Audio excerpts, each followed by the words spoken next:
Yeah, this is Eric from Repair Resources. We're working on a Challenger 455B, MT455B, and we're using our gel test stuff. We were over here earlier and we ran the codes, and it had several.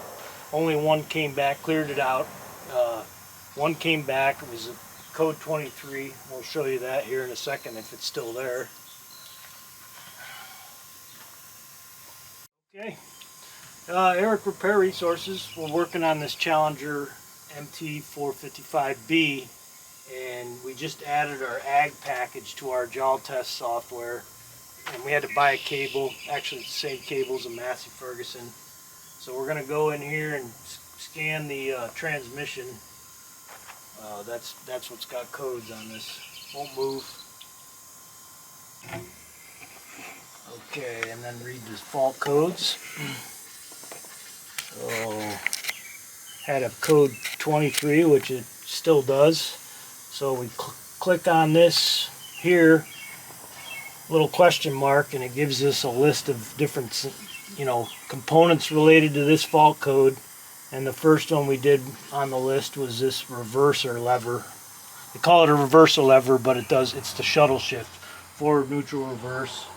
So we click on this over here for the component, and then it gives us a picture of the actual component, which this is exactly that. And then you scroll down and it gives you all the voltages for the different positions of the drive lever, and you have to connect it according to what you're testing there. And we're going to connect from pin 2 to ground, so we can measure the signal of the voltage for these 7 tests here. And scroll down a little bit more, and it gives you the picture. This we have hooked right up here, so it's signal. We want pin 2, which the connector would be at the top, and it would be all the way to the right. And we are, in fact, in that position right now.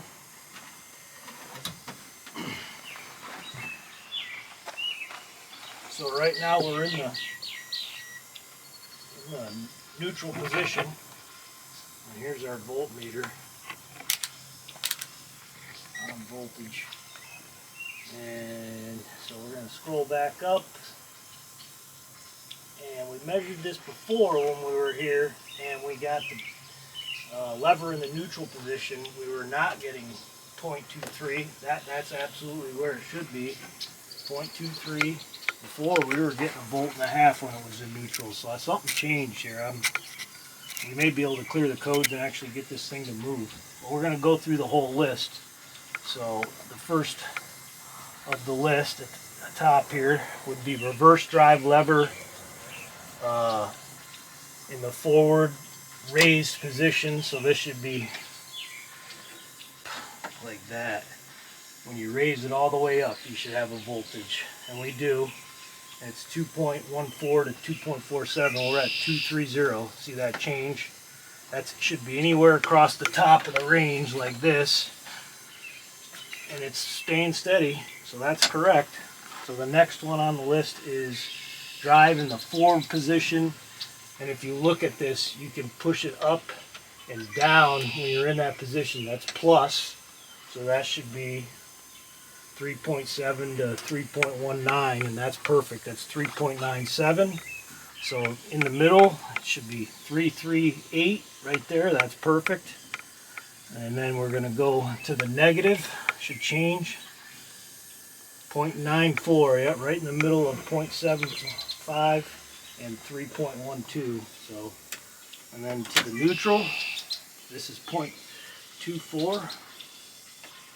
I wonder if it was something was in it and it was stuck up part of the way, giving it to the up position right about there.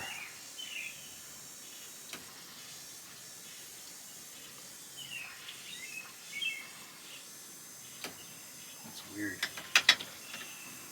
Okay, that one's good. Down to reverse. So reverse, lever in the reverse position, 1.24 to 151, so we're at 1.38. And we push it up to the positive. This is 1.88.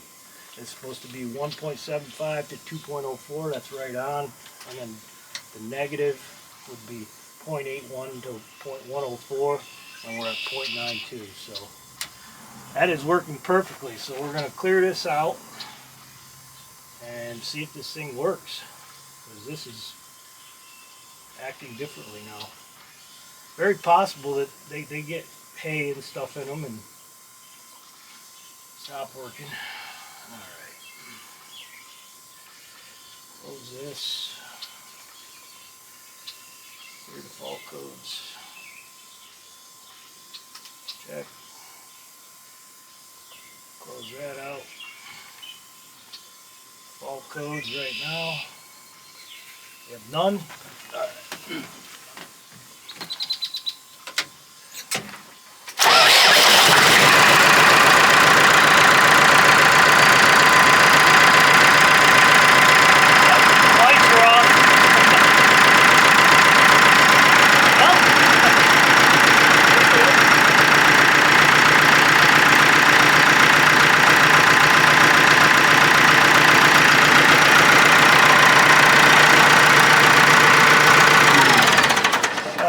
I'm just going to explain what happened here.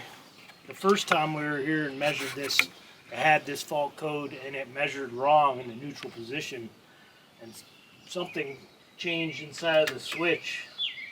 I'm pretty sure this thing's going to move. I'm going to kind of secure things and try to move it, and but I'm thinking we should replace the switch.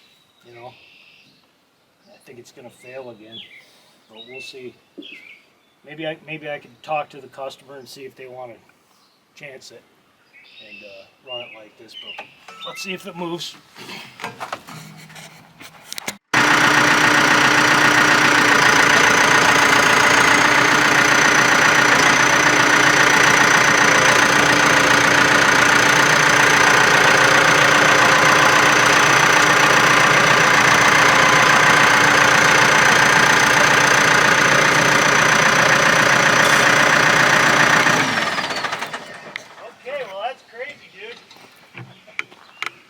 Why am I not surprised?